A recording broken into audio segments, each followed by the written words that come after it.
India में 1813 के बाद से ही क्रिश्चियन मिशनरीज आए हैं। उन्होंने ब्रिटिश गवर्नमेंट की हेल्प से यहाँ पर लोगों को कन्वर्ट भी किया। अब इसके लिए एक बहुत पुराना ट्रोमा रहा है। दैट्स व्हाई हमारे यहाँ पर रिलीजियस कन्वर्जन में बहुत सारे लिमिटेशंस रहे हैं। बट हाल ही के रीसेंट ईयर्स में यही ट्रोमा एक अलग लेवल पर पहुंच चुका है, जब लव जिहाद की डिबेट इसके साथ में मिलाकर देखी जाती है।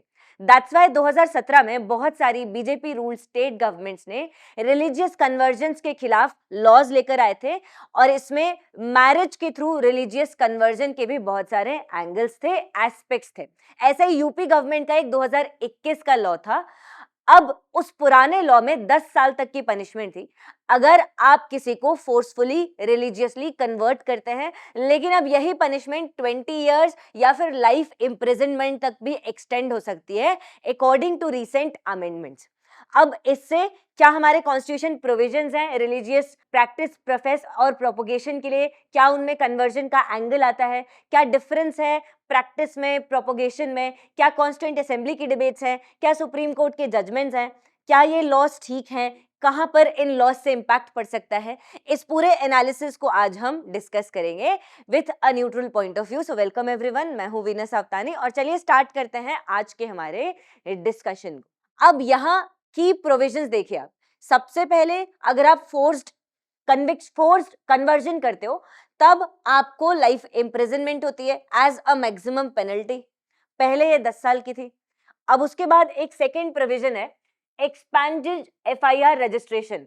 देखिए पहले क्या होता है, अगर आपके साथ कोई क्राइम हुआ है तो आपसे रिलेटेड कोई पर्सन जिसका कोई लोकस स्टैंडाई है इस पर्टिकुलर केस में, जनरली वो लोग आकर एफआईआर रजिस्टर करवाते हैं। और पुराने लॉ में यही था कि अगर आप रिलेटेड है किसी से, मैरिज से, किसी से अडॉप्शन से, पेरेंटहुड से, रिलेटिव से, या तो ब्लड से रिलेटेड हो, मैरिज से रिलेटेड हो, अडॉप्शन से रिलेटेड हो, मान लो आपके अडॉप्टेड बच्चे को किसी ने फोर्स कन्वर्शन कर दिया, इन दैट केस आप एफआईआर रजिस्टर करा सकते हो। लेकिन अब कोई भी इंसान जो देख रहा हो कि फोर्सफुली कन्वर्ट किया जा रहा है इसको, वो एफआईआर रजिस्टर कर सकता है। और अब नए तरीके के क्राइम्स आए हैं, जैसे थ्रेटन करना, अटैक करना, किसी से मैरी करना इस इंटेंट से कि आप उसको कन्वर्ट करना चाहते हो। मतलब इंटेंट रखना किसी से मैरी करते टाइम कि ये कन्वर्ट करेगा, वो भी कहीं ना कहीं एक नए टाइप का क्राइम है, और यहाँ भी आपको सीवियर पनिशमेंट देखने को मिल सकती है। बहुत ही सीवियर आपको लॉ देखने को मिल रहा है। एक कुछ नई चीज है यहाँ पर, अगर आप बाहर से फंड्स लेते हो, फंड्स रिसीव करते हो, और वो भी अनलॉफुल कन्वर्जन के, इस टाइप के किसी रिलीजियस कन्वर्जन के लिए, तब भी आपको पनिशमेंट हो सकती है 5 से 14 साल की। पहले ये लॉ नहीं था, दैट्स व्हाई यहाँ पर नॉट स्पेसिफाइड लिखा है, क्योंकि पहले ऐसा कोई प्रोविजन नहीं था इस लॉ में, बट अब अमेंडमेंट से ये नया प्रोविजन भी आ गया। एक और चीज है थ्रेट और attack with intent to convert. ऐसे बहुत सारे केसेस आए हैं जब यहाँ किसी यूथ ने अपने रिलीजन में कन्वर्ट करने के लिए किसी लड़की को मैरी करने के लिए बोला, और जब लड़की ने रिफ्यूज कर दिया तो किसी टाइप के अटैक हुए हैं, या फिर ऐसे कुछ इंसिडेंसेस देखने को मिले हैं, या फिर थ्रेट्स मिले हैं। तो इवन अगर थ्रेट्स हैं तब भी यहाँ पर इस केस को अप्लाई किया जा सकता है। अब आप देखिए यहाँ पर बहुत जरूरी है कि एफआईआर की लॉजिंग प्रॉपर हो इन दिस केस, क्योंकि अगर एफआईआर ही लॉज नहीं की जाती है तो इस केस में, इस टाइप के केसेस में स्पेशली प्रूव करना बहुत ज्यादा डिफिकल्ट है। ऑल्दो यहाँ पर सुप्रीम कोर्ट ने ऐसे जो केसेस आए हैं पहले, इस टाइप के जो यहाँ पर चीजें आई हैं, specially UP anti conversion law के लिए, यहाँ पर जरूर सुप्रीम कोर्ट में एक केस गया है कि ये फंडामेंटल राइट अंडर आर्टिकल 25 के खिलाफ जा सकता है। अब इस लॉ के इंटरप्रिटेशन पर सब कुछ डिपेंड करता है। अगर इंटरप्रिटेशन आप इसका बहुत ब्रॉड कर दो तो ये लॉ अपनी खुद की लैंग्वेज में इतना वेग है कि कहीं ना कहीं आपके कंसर्न्स, आपके जो फंडामेंटल राइट्स हैं, फ्रीडम के, लाइफ के, प्राइवेसी के, वो तक इम्पैक्ट हो सकते हैं। और सुप्रीम कोर्ट ने भी इस टाइप के कंसर्न्स हाईलाइट किए हैं, जिनको हम आगे देखेंगे। साथ साथ यहाँ पर कॉम्पेंसेशन एंड रिहेबिलिटेशन की बात है इसी बिल में, कि विक्टिम्स को कॉम्पेंसेट करना पड़ेगा, रिहेबिलिटेट करना पड़ेगा, और ये अप्रोप्रिएट होना चाहिए, payable by the accused up to a maximum of 5 lakh rupees in addition to fine. तो अच्छी बात है, कॉम्पेंसेशन वैसे तो देना चाहिए, बट यहाँ पर अगेन सब्जेक्टिविटी आ सकती है इन टर्म्स ऑफ कितना कॉम्पेंसेशन देना चाहिए, और कैसे यहाँ पर ये सारी चीजें प्रूव की जाएंगी, कैसे कोर्ट में प्रोसीडिंग्स चलती है, कैसे पुलिस एफआईआर के केस में यहाँ पर मूव करती है। लेकिन उसके पहले आप ये भी देख सकते हो, जैसा आप पीछे बोर्ड पर देख ही रहे हो, हमारे पास फाउंडेशन बैच है इंग्लिश की भी और हिंदी की भी, और वो भी ऑफलाइन मोड में। तो आप इसे आकर ज्वाइन कर सकते हो, विजिट कर सकते हो सेंटर्स को। करोल बाग में इंग्लिश मीडियम की फाउंडेशन बैचेस चलती हैं और आपको स्टार्ट से लेकर एडवांस तक पूरा सब कुछ कराया जाता है। और ऐसे ही यहाँ पर मुखर्जी नगर में हिंदी मीडियम की क्लासेस चलती हैं, जिसपे आपको एक हेवी डिस्काउंट भी मिल रहा है और क्लासेस भी जल्दी स्टार्ट होने वाली हैं बाय द वे। साथ साथ आप देख लो, प्रयागराज में इंग्लिश और हिंदी दोनों मीडियम्स के लिए आपके लिए क्लासेस चल रही हैं।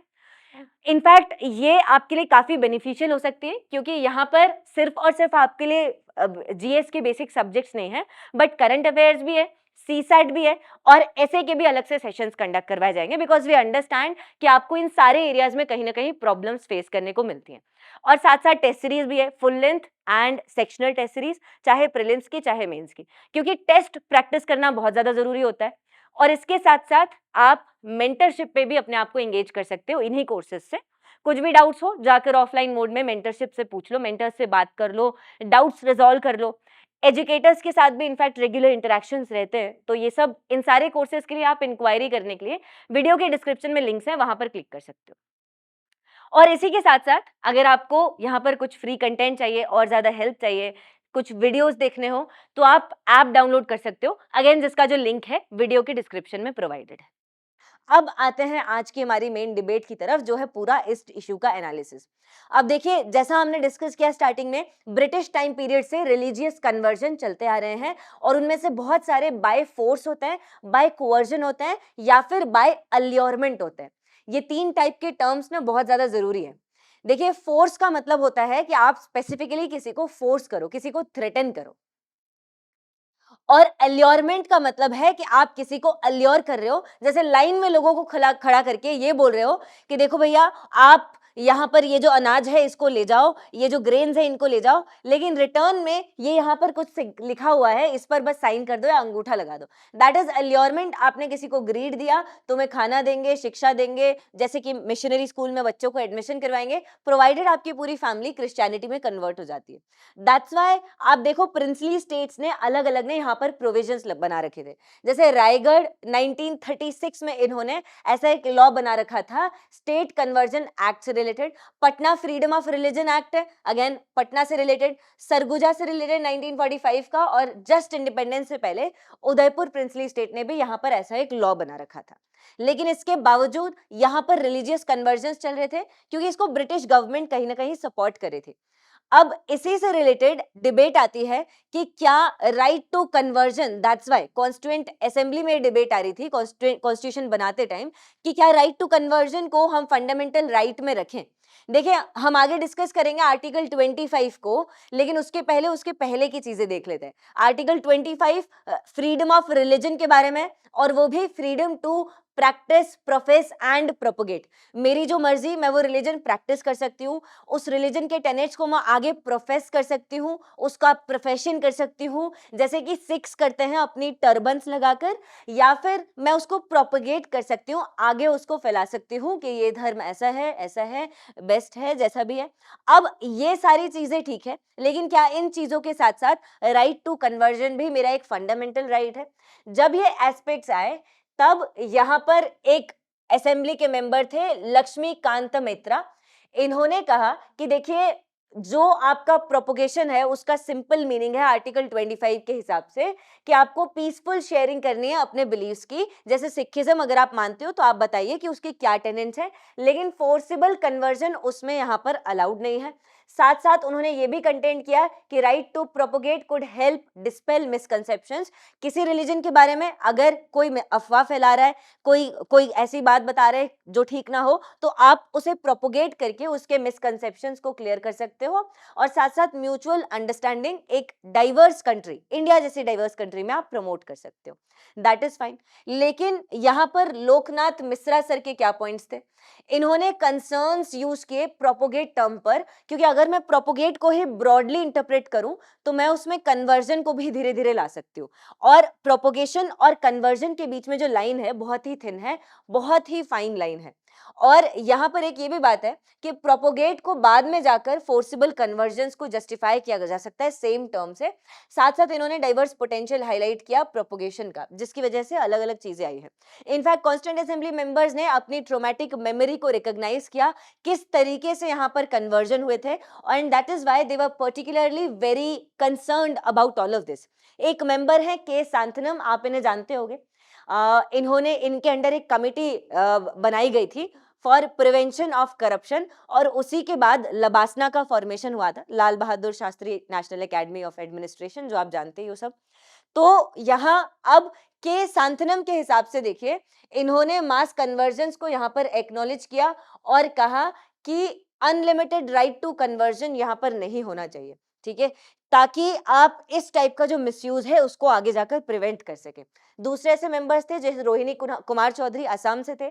अब इन्होंने क्या किया, रिलीजियस प्रोपोगेशन को सपोर्ट तो किया, लेकिन साथ साथ ये भी यहाँ पर स्ट्रेस आउट किया कि दूसरे रिलीजन के लिए आप अगर कोई डिफेमेटरी स्टेटमेंट यूज करते हो उसको रिस्ट्रिक्ट किया जाना चाहिए, क्योंकि ऐसे बहुत सारे प्रोपोगेंडिस्ट बैठे हैं जो कहेंगे कि हम बेस्ट है, ये दूसरा रिलीजन ऐसा है, दूसरा रिलीजन ऐसा है। अब इससे आप समझ सकते हो कम्युनल हार्मनी पर बहुत बुरा एक इम्पैक्ट पड़ सकता है।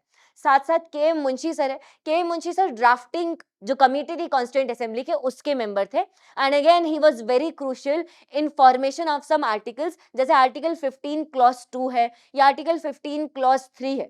बेसिकली राइट अगेंस्ट डिस्क्रिमिनेशन के खिलाफ कुछ जो एक्सेप्शंस थे उनके फॉर्मेशन के लिए। अब यहाँ इन्होंने भी इन सारी मेमोरीज को रिकॉल करते हुए कहा कि देखिए, यहाँ हमें डिविजिव पोटेंशियल जो इस टाइप की एक्टिविटीज का, उसको प्रिवेंट करना चाहिए ताकि नेशनल यूनिटी पर कहीं से कहीं तक कोई भी इम्पैक्ट ना हो।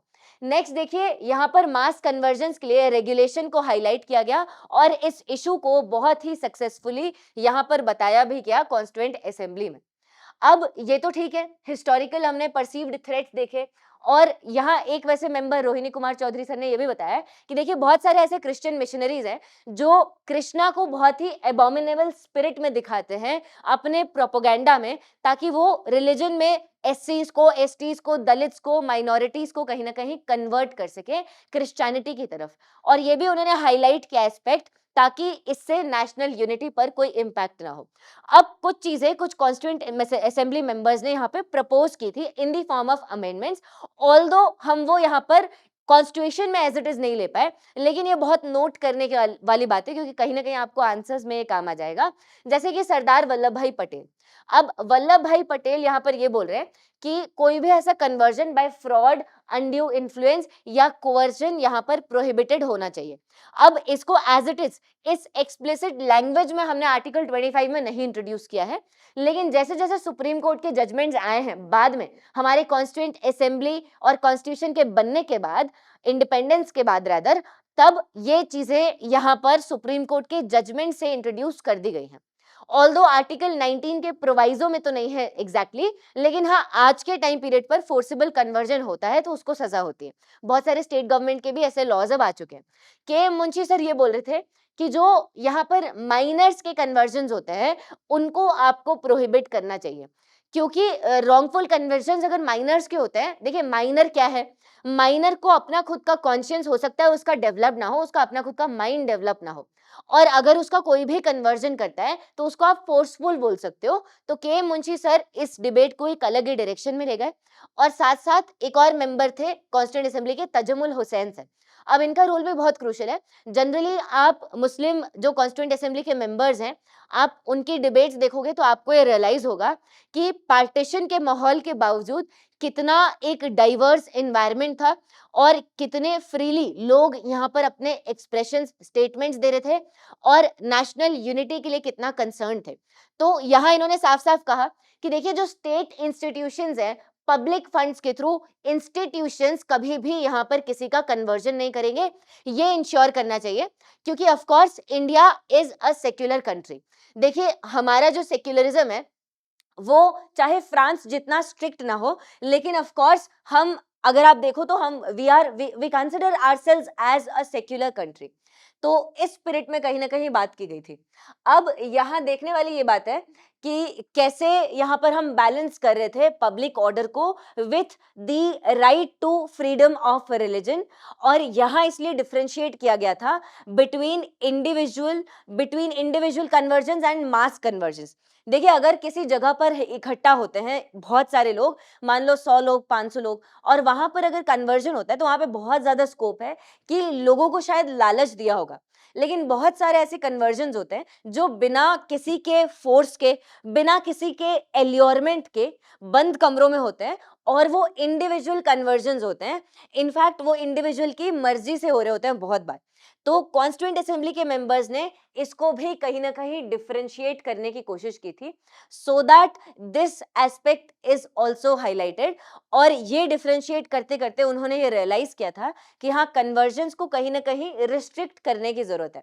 But as it is language आप देखो, इससे रिलेटेड आर्टिकल है आर्टिकल 25, और इसमें यहाँ पर ऐसी कोई बात नहीं की गई है। बट आप देखो, दूसरा एस्पेक्ट्स यहाँ पर बहुत अच्छे से हाईलाइटेड है। जैसे इसका टाइटल ही है freedom of conscience and free profession, practice and propagation. 3 चीजें हैं। अब आप अपना रिलीजन जो है वो प्रैक्टिस कर सकते हो और प्रोफेस या प्रोपोगेट भी कर सकते हो। This is different than the French model of secularism.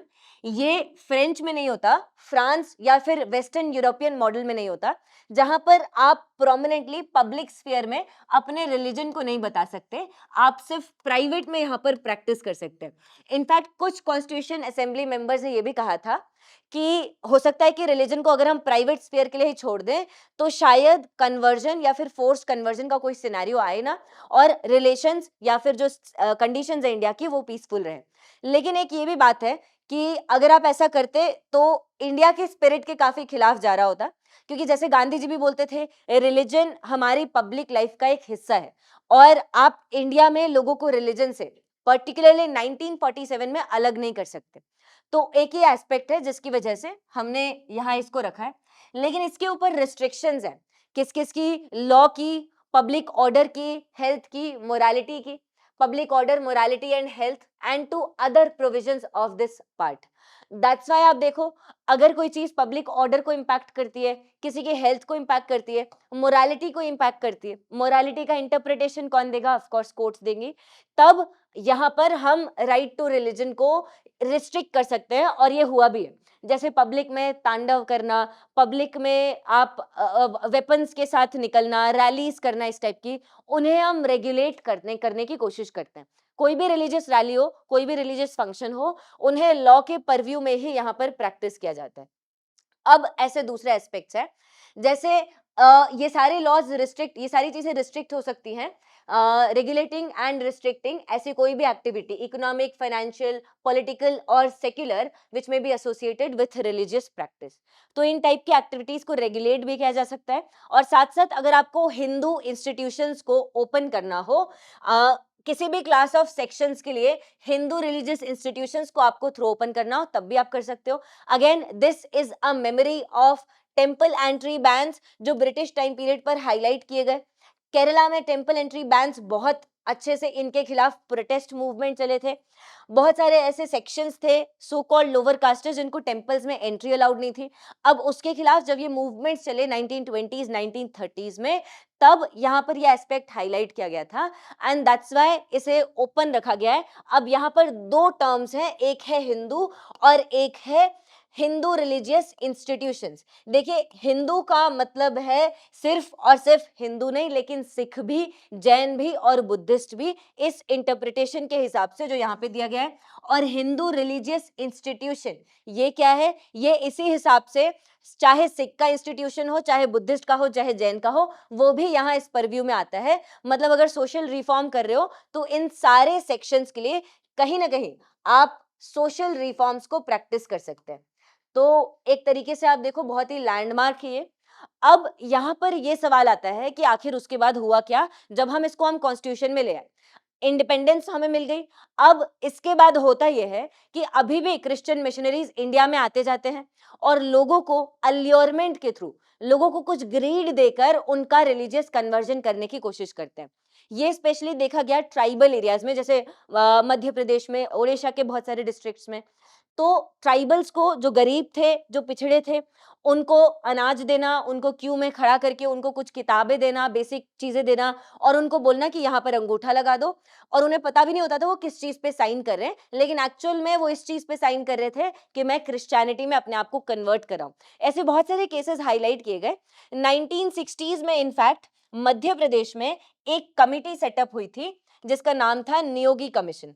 अब नियोगी कमीशन से जब ये पूछा गया, क्योंकि जब बहुत सारी ऐसे न्यूज आने लगी, तो नियोगी कमीशन से पूछा गया कि आप बताइए क्या ऐसा कुछ हो रहा है। इन्होंने कहा यस हो रहा है। जैसे ब्रिटिश टाइम पीरियड के पहले फॉरेनर्स आते थे, वैसे आज भी मिशनरीज आ रहे हैं। और इन्होंने ये भी कहा कि इनमें से बहुत सारे कन्वर्जन्स दैट्स वाई फोर्सफुल है। इनफैक्ट ये इंडिया की यूनिटी एंड डाइवर्सिटी को भी बहुत ज्यादा ग्रेवली इम्पैक्ट करने की ताकत रखते हैं। और पर्टिकुलरली इसके विक्टिम्स कौन है? ट्राइबल्स। जब नियोगी कमीशन ने इतना कुछ बोल दिया, तब फाइनली स्टेट गवर्नमेंट्स कुछ लॉज लेकर आई, जिसके रिएक्शन में एक जजमेंट आया, reverend Stanislaus versus state of Madhya प्रदेश।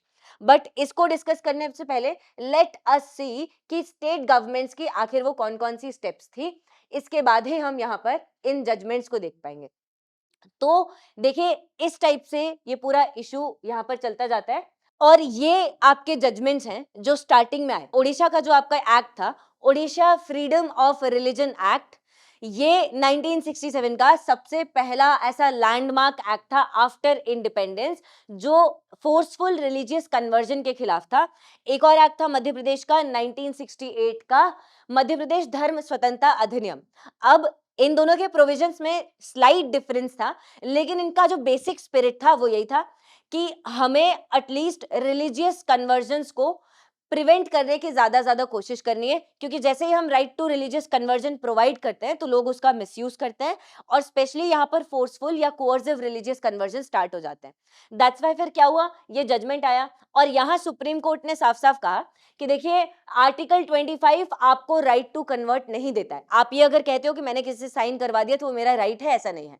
आपको राइट टू कन्वर्जन नहीं है, और आप यहां पर कन्वर्जन फोर्स से नहीं करवा सकते, फ्रॉड से नहीं करवा सकते, इंड्यूसमेंट से नहीं करवा सकते, पैसे वैसे देकर नहीं करवा सकते। आइदर फोर्स, फ्रॉड और इंड्यूसमेंट, अगर किसी से भी आप ये कन्वर्जन कराते हो तो आपके लिए रेगुलेशंस बनाई जाएंगी और ये किसी के फंडामेंटल राइट्स को भी इंपैक्ट कर सकता है। मोर ओवर इन्होंने ये भी स्पेसिफाई किया कि इंडिविजुअल्स को राइट है अपने रिलीजियस टेनेंट्स को प्रोपोगेट करने का और डिसेमिनेट करने का, और इंडिविजुअल्स अपनी प्रैक्टिसेस, अपने बिलीव्स को कहीं ना कहीं एक्सप्लेन कर सकते हैं। तो देखिए, right to freedom of conscience तो है ही सही, लेकिन उसका वायलेशन नहीं हो सकता, और पब्लिक ऑर्डर के लिए इन सारी चीजों को जो पोटेंशियल डिस्टर्बेंसेस कॉज करती हैं, उनको हम कहीं ना कहीं रेगुलेट कर सकते हैं, ये कहा गया है। अब आप देखिए, जब हम यहाँ पर ये सारी चीजें लेकर आएंगे, उसके बाद यहाँ ये चीज बहुत अच्छे से एस्टैब्लिश हो जाएगी कि आपको फोर्स रिलीजियस कन्वर्जन्स नहीं करवाना है। इसके बाद बहुत सारी स्टेट गवर्नमेंट्स इस टाइप से लॉज लाएंगी धीरे धीरे, जैसे मध्य प्रदेश ले आया, उसके बाद गुजरात का भी एक लॉ आएगा 2003 का, जो एंटी कन्वर्जन लॉज के बारे में बता रहे हैं। और यहाँ इंडिविजुअल्स को नोटिफाई करना पड़ेगा अथॉरिटीज को किसी भी कन्वर्जन सेरेमनी के। मान लो यहाँ पर एक कम्युनिटी है जिनके प्रीस्ट एक कन्वर्जन सेरेमनी करने वाले हैं, लेकिन एक सफिशिएंट टाइम के पहले उन्हें अथॉरिटीज को, पुलिस को, मजिस्ट्रेट को नोटिफाई करना पड़ेगा कि भैया ऐसी कोई सेरेमनी हो रही है, ताकि पुलिस एडमिनिस्ट्रेशन आए वहां पर सेरेमनी के टाइम पर, या फिर उसके पहले इंफॉर्मेशन इकट्ठा करे कि किसी को भी कहीं फोर्सफुल कन्वर्ट तो नहीं किया जा रहा। That is the spirit. और उसके बाद से राजस्थान, हिमाचल, तमिलनाडु, बहुत सारों ने ऐसे लॉज पास किए, और इनमें यहाँ पर कन्वर्जन थ्रू अलॉरमेंट, कोर्जन या फ्रॉड, किसी भी टाइप के ऐसे मीन्स से यहाँ पर डिस्करेज किया जाता है। उसके बाद देखिए, झारखंड, उत्तराखंड, मध्य प्रदेश का केस है। ये जो नए स्टेट्स थे जो बाद में बने, जैसे झारखंड, उत्तराखंड, वहां पर इस टाइप की चीजें आई, और उत्तर प्रदेश में, ये सारे उस टाइम के बीजेपी रूल स्टेट्स हैं जो 2017 के बाद इस टाइप के एंटी कन्वर्जन लॉज को लेकर आ रहे हैं।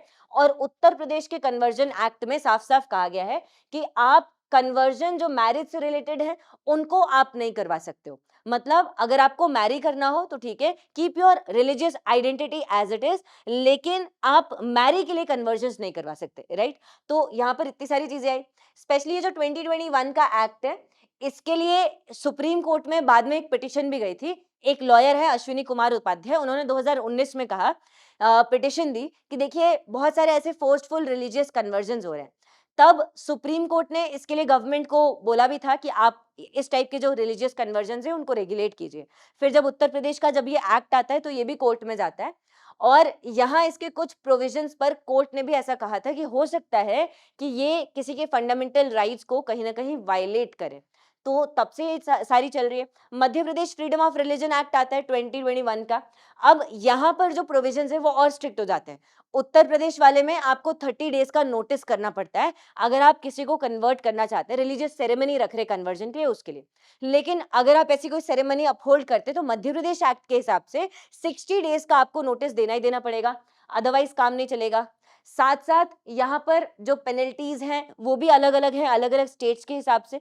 जैसे कुछ स्टेट के लॉज में 1-2 साल की पेनल्टीज है, कुछ स्टेट के लॉज में और ज्यादा सिवियर है और कुछ स्टेट के लॉज में 3 से 5 साल से भी ज्यादा की पेनल्टीज है। तो अगेन यहाँ पर वेरिएशंस हैं। अब इसके अलावा भी सुप्रीम कोर्ट ने कुछ कुछ स्टेप्स लिए। जैसे गुजरात के लिए गुजरात हाई कोर्ट ने 2021 में स्टे पुट ऑन किया, अगेन इनका जो 2003 का एक्ट था उसके लिए। अब यहाँ कोर्ट ने एक इशू हाईलाइट किया है राइट टू चॉइस का, कि आपके पास राइट टू चॉइस होनी चाहिए और दैट्स व्हाई इंडिविजुअल की राइट टू चॉइस यहाँ पर वायलेट होती है अगर ये कहा जाता है कि इंटरफेथ मैरिजेस के बाद आप कन्वर्ट नहीं कर सकते या फिर इंटरफेथ मैरिजेस को ही इन एक्ट से क्रिमिनलाइज किया जाए। अगर इंटरफेथ मैरिजेस को क्रिमिनलाइज किया जाता है तो सोसाइटी में उससे ये मैसेज जाता है कि इंटरफेथ मैरिजेस यहाँ पर नहीं होने चाहिए। ऑल्दो आप देखो इंडिया में इंटरफेथ और इंटरकास्ट दोनों टाइप की मैरिजेस की बहुत जरूरत है ताकि आप यूनिटी, एक सेंस ऑफ यूनिटी जो है उसको प्रमोट कर सके। तो एक ये सारे एस्पेक्ट्स हैं और साथ साथ हिमाचल प्रदेश की रूलिंग है 2012 की। अगेन इन्होंने अपना जो एक्ट था स्टेट गवर्नमेंट का 2006 का उसको अनकॉन्स्टिट्यूशनल डिक्लेयर किया। अब यहाँ जो प्रायर नोटिस है रिक्वायरमेंट की अथॉरिटीज को, उसको यहाँ पर इशू बनाया गया कि अगर मैं प्रायर नोटिस देती हूँ और मान लो एडमिनिस्ट्रेशन या एडमिनिस्ट्रेशन के कुछ लोग किसी बायस्ड एजेंडा की वजह से उस सेरेमनी में इंटरफेयर करते हैं तो उससे मेरी जो राइट टू प्राइवेसी है वो इम्पैक्ट हो सकती है। दैट्स व्हाई हिमाचल प्रदेश ने इस टाइप का एक स्टैंड लिया था। तो इतना कुछ अभी तक हो चुका है।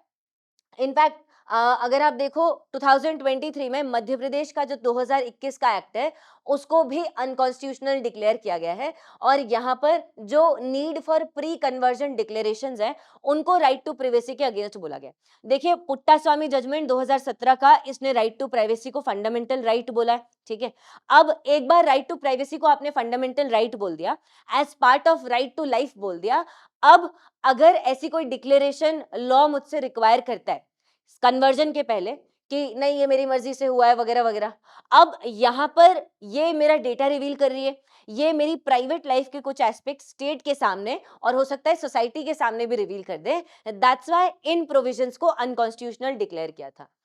अब इलाहाबाद हाईकोर्ट ने भी क्या किया था, जो यूपी वाला एक्ट है उसके लिए पिछले साल यहाँ पर इसके कुछ प्रोविजंस थे जो इंटरफेथ कपल से रिलेटेड थे, उनके ऊपर कुछ एक्शन लिया। कुछ इंटरफेथ कपल्स थे जिन्होंने रजिस्टर नहीं किया था, प्रायर परमिशन नहीं ली थी डिस्ट्रिक्ट मजिस्ट्रेट से, उसके बावजूद इन्हें ये मैरिजेस करने के लिए अलाउ कर दिया गया। और ये भी हाईलाइट किया कि कुछ एंटी कन्वर्जन लॉ के जो कुछ प्रोविजंस हैं ये हो सकता है आपकी पर्सनल लिबर्टीज को इम्पैक्ट करें और राइट टू प्राइवेसी को इम्पैक्ट करें। ऑल्दो अभी भी ये कोर्ट में जब केसेस चलते हैं इस टाइप के तो सेंट्रल गवर्नमेंट का अपना खुद का एक स्टैंड होता है। देखिए गवर्नमेंट का स्पेशली जो यूनियन होम मिनिस्ट्री का एफिडेविट था इन सारे केसेस से रिलेटेड जो सुप्रीम कोर्ट में चल रहे थे, उसके हिसाब से राइट टू रिलीजन में राइट टू कन्वर्ट नहीं आता है। ये यूज करते हैं स्टैनिस्लॉस वाले जजमेंट को, father Stanislaus versus state of Madhya Pradesh वाले जजमेंट को, और यहाँ पर जो सुप्रीम कोर्ट इंटरप्रिटेशन देती है इन जजमेंट्स का उसको सपोर्ट करते हुए ये स्टेट करते हैं कि स्टेट्स अपने पूरे राइट में है अगर वो ऐसी कोई चीज रेगुलेट करते हैं। तो सेंट्रल गवर्नमेंट का आप स्टैंड देख सकते हो, बहुत सारी state governments and central governments, that's why in पूरे इश्यूज में कहीं ना कहीं कंसेंसस में। बट ये सारे एक्ट्स के कुछ और भी इम्प्लीकेशंस हो सकते हैं, जैसे सोसाइटल इम्पैक्ट। इंडिया में सेक्युलर आइडेंटिटी को मेंटेन करके रखने के लिए बहुत ज़रूरी है कि सोशल हार्मनी को मेंटेन किया जाए। अब अगर इस टाइप के लॉज एक ऐसा परसेप्शन देंगे कि हम किसी पर्टिकुलर कम्युनिटी के लिए जो कन्वर्जन हो रहे हैं उनके खिलाफ है, या फिर हो सकता है कि जो स्टेट गवर्नमेंट हो उससे related stakeholders insecure feel करते हो अगर किसी पर्टिकुलर कम्युनिटी की बात आती है, वहाँ सोशल हार्मनी पर इम्पैक्ट पड़ सकता है, और जब सोशल हार्मनी पर इम्पैक्ट पड़ेगा तब आप लार्जर स्फीयर में इसको देखोगे लॉन्ग टर्म में, तो इंडिया की स्टेबिलिटी एंड इनफैक्ट डेमोक्रेसी पर भी इससे इम्पैक्ट पड़ सकता है। Second thing is judicial perspective. देखिए, जुडिशरी ने बहुत ही बैलेंस्ड पर्सपेक्टिव रखते हुए इन केसेस को हमेशा रेगुलेट करने की कोशिश की है, बट जैसे जैसे पब्लिक प्रेशर आता है यहाँ पर जुडिशरी पर भी प्रेशर आता है, और ये जो डिफिकल्ट राइट्स है इन पर एक टाइट रोप वॉक करना डिफिकल्ट हो जाता है कि कैसे हम रिलीजियस फ्रीडम को प्रोटेक्ट करें और कैसे पब्लिक ऑर्डर के कंसर्न्स को इसके साथ साथ मेंटेन करें और उसके साथ साथ इंडिविजुअल प्राइवेसी के राइट्स को भी अपहोल्ड करें। ये एक बहुत ही टाइट रोप वॉक है जिसमें शायद कांस्टेंट डायनामिसिटी, कांस्टेंट एक इवोल्यूशन रिक्वायर्ड होगा। साथ साथ इसके पॉलिटिकल रिपरकशंस भी हो सकते हैं, but that is there for every such sort of. तो आप कंक्लूजन में इसको देख सकते हो कि हो सकता है इन लॉज से रिलेटेड कुछ प्रोविजंस यहाँ पर जस्टिफाइड है, लेकिन लार्जर पर्सपेक्टिव में इंडिया की स्टेबिलिटी और डेमोक्रेसी के हिसाब से भी हमें देखना चाहिए क्या प्रोविजंस ऐसे हैं जो किसी की प्राइवेसी को इम्पैक्ट कर सकते हैं, उनको रेगुलेट करना चाहिए और उसके लिए प्रॉपर इंस्टीट्यूशनल मैकेनिज्म्स बनाकर रखने चाहिए। देखिए, कोई भी एक्ट एज सच बुरा या अच्छा कितना होगा वो उसके इम्प्लीमेंटेशन पर डिपेंड करेगा। तो इम्प्लीमेंटेशन फ्री एंड फेयर तरीके से हो without any distortions of any kind whatsoever, और इनके इम्प्लीमेंटेशन के टाइम पर इन लॉज का मिसयूज सबसे कम हो।